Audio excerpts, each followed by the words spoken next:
¿Por qué Disney decidió cambiar tanto la versión original de La Bella y la Bestia en sus adaptaciones? En la versión de Disney, Bella es una chica inteligente y hermosa, como su propio nombre dice, que se enamora de un hombre que ha sufrido un conjuro para parecer una bestia. Él tiene, sin embargo, ojos cariñosos y un fondo muy tiernito y una gran lealtad por Bella, sobre todo. Entre bailes de salón, vajillas que hablan y relojes que son unos listillos de la vida, al final su amor rompe el maléfico conjuro y los dos viven felices para siempre. Pero curiosita, creo que después de ver varios de mis vídeos acerca de las historias reales detrás de cuentos populares, ya te sabes la respuesta por qué Disney decidió cambiar la versión de La Bella y la Bestia real, ¿cierto? La historia verdadera tras La Bella y la Bestia no fue un cuento de hadas, no. La historia verdadera tras La Bella y la Bestia destrozó la vida de dos personas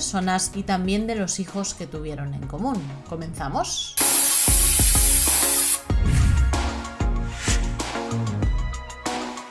¿Qué tal, mis curiositos?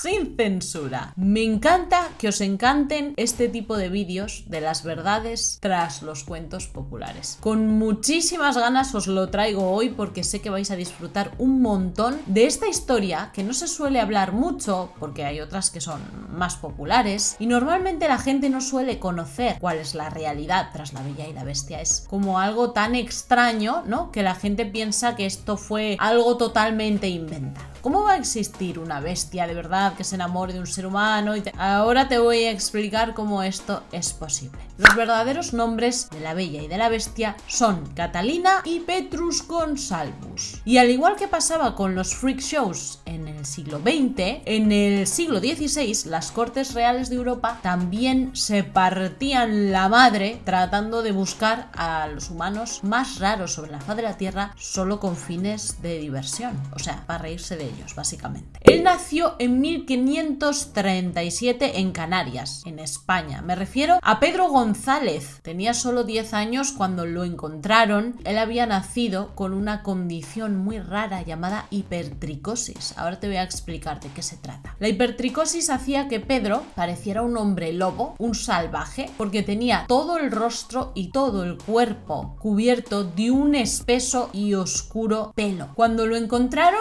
lo metieron en una jaula, le dieron alimentos crudos, o sea, como para animales, y fue enviado en 1547 a Francia como regalo para el rey Enrique II por su coronación. Muy bien todo. El rey Enrique II le cambió el nombre de Pedro González a Petrus Gonsalvus, que lo veía así como más, tú sabes, artístico. Allí pasó la mayor parte de su tiempo en una mazmorra, donde un montón de médicos y de académicos lo observaban a diario, le hacían pruebas y más pruebas y al final terminaron concluyendo que en realidad era un ser humano, solamente que parecía un salvajillo, un animalillo, porque tenía mucho pelo creciéndole en la cara y en el cuerpo, pero debajo de todo eso en verdad se escondía un ser humano, no era un híbrido ni ninguna cosa rara. Aún así, el rey Enrique II, que estaba totalmente para allá, o sea, estaba ya pirado, él no escuchaba ni lo que decían los médicos ni lo que decía San Cristo bendito, dijo: ¡ay, mi bestia hermosa, maravillosa! Le voy a dar educación, a ver qué pasa. Como no va a poder aprender nada porque es un animalico. Sin embargo,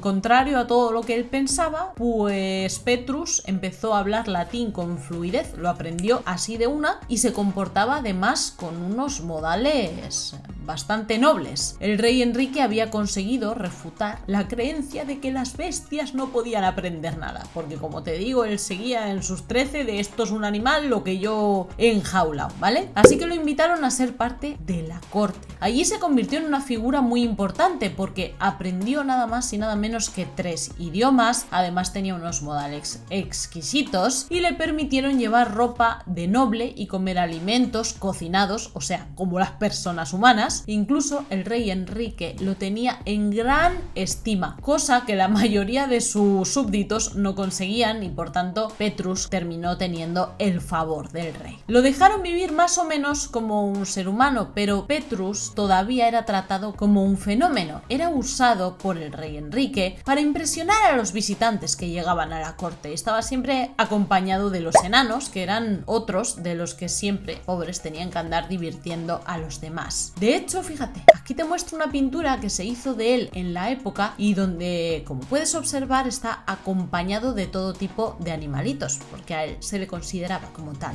Bien, como te he explicado hace unos minutos, Petrus sufría de una condición llamada hipertricosis. Esta condición es extremadamente rara. Solamente existen 50 casos documentados en toda la historia de la humanidad. De hecho, el de Petrus fue el primer caso en documentarse de hipertricosis. A los franceses, por supuesto, todo esto que yo te estoy explicando les importaba 3 carajos. Ellos solamente querían conocer a la bestia que iba vestida como un noble. Llegó un momento en el que el rey Enriquito falleció, para mala suerte de Petrus, he de decir, porque se quedó bajo el cuidado de la que era la esposa del rey Enrique y era la madre también de su única hija y la que iba a ser su heredera, que todavía era muy jovencita, se llamaba Catalina de Médicis, no podía acceder al trono y la señora Catalina, esposa, viuda en este caso del rey Enrique II, se quedó como reina regente. La reina Catalina era conocida como una mujer retorcidita, ¿vale? Más bien sin corazón. Así que pensó, ¿qué puedo hacer con Petrus para divertirme? Creo que sería muy gracioso arreglar un matrimonio para él. Le buscó una esposa que fuera justamente lo contrario, es decir, una muchacha bellísima, y empezó a mirar entre sus doncellas. Ahora no te vayas a pensar que le contó a la doncella escogida la condición de Petrus. La doncella se llamaba también Catalina, como ella, y era conocida por su gran belleza. Es por esto, precisamente, que la escogió, para que contrastara fuertemente con Petrus. La reina Catalina,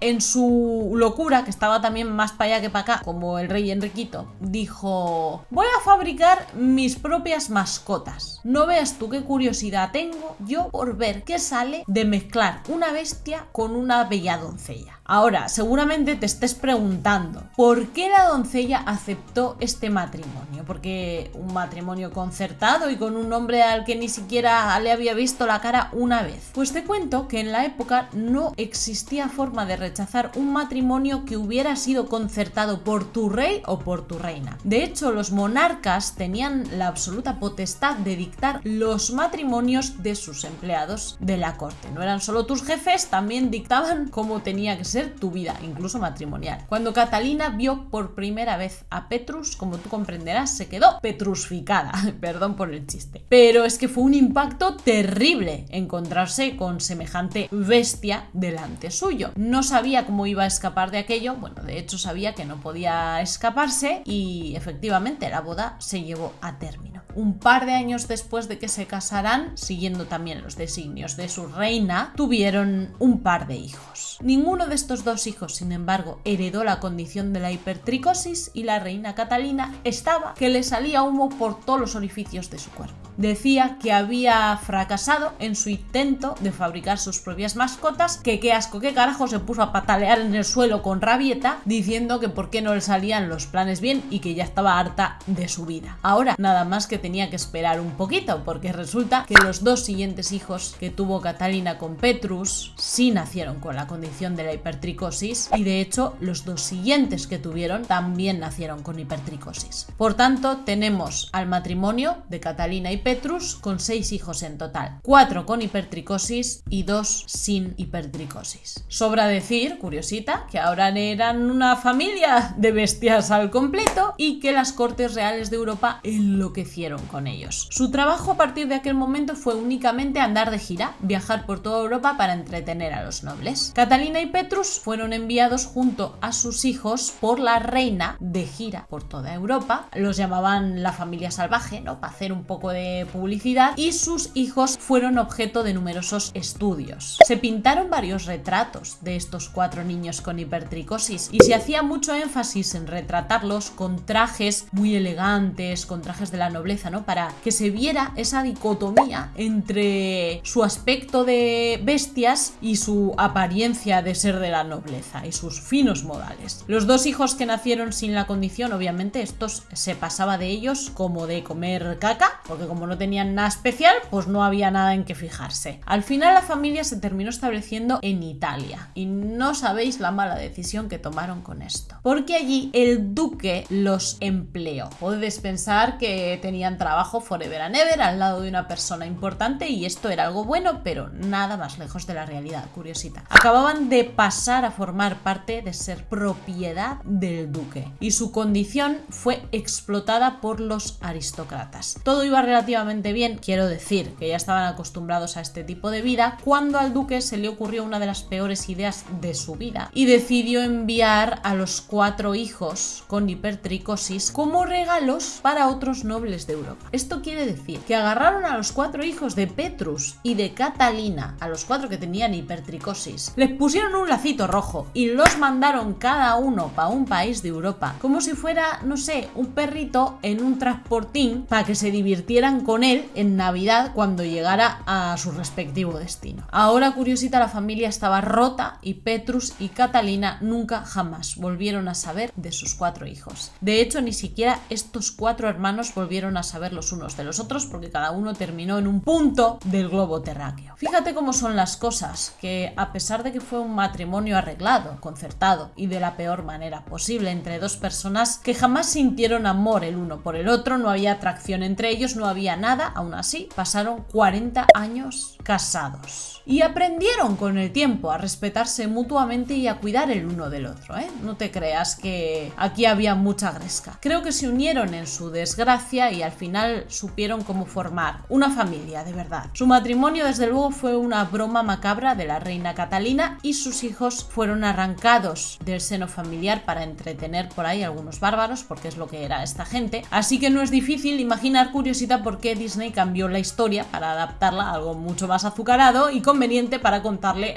a tus hijos para que puedan dormir por la noche. Bella y Bestia de la vida real nunca fueron libres, pero tampoco fueron cautivos, y vivir así precisamente los destrozó, porque era como que estaban siempre en el limbo, no sabían hasta dónde podían llegar, tú me entiendes. Sin sus 4 hijos ya se establecieron en Capodimonte, un pequeño pueblo italiano donde Catalina terminó falleciendo en 1623. De Petrus no te puedo contar cuál fue su final porque no se sabe absolutamente nada. Nunca se le dio la calificación de humano y por tanto nunca le otorgaron ninguno de los derechos que tenemos los seres humanos. Así que no se sabe cuándo falleció, no se sabe dónde falleció, no se sabe si está enterrado, no se sabe absolutamente nada. Déjame saber abajo en comentarios, curiosita, ¿qué te parece la historia real detrás de La Bella y la Bestia? ¿Te la esperabas tan dura? Yo me quedé, con un nudo aquí de saber que esto en verdad había sucedido. Mira, hasta me sigue costando ahora tragar saliva. Es impactante lo de remover la mierda en la historia y darte cuenta de todo lo que sale. ¿Cómo huele? Nos quejamos de muchas de las cosas que pasan hoy en día, pero es que tenemos herencia de las barbaridades que sucedían en el pasado. Me doy cuenta de que el ser humano, al fin y al cabo, nunca ha cambiado. Siempre ha sido el mismo capullo. Si te ha gustado la historia de hoy muchísimo y no quieres perderte la de mañana, te aconsejo que te suscribas a Curioseando sin Censura y sobre todo que actives la campanita de notificaciones para que YouTube te avise en cuanto esté subido el nuevo vídeo. Yo te mando un suculento besote donde más te guste para que pienses mucho en mí. Hasta el próximo día. ¡Mua! ¡Chao!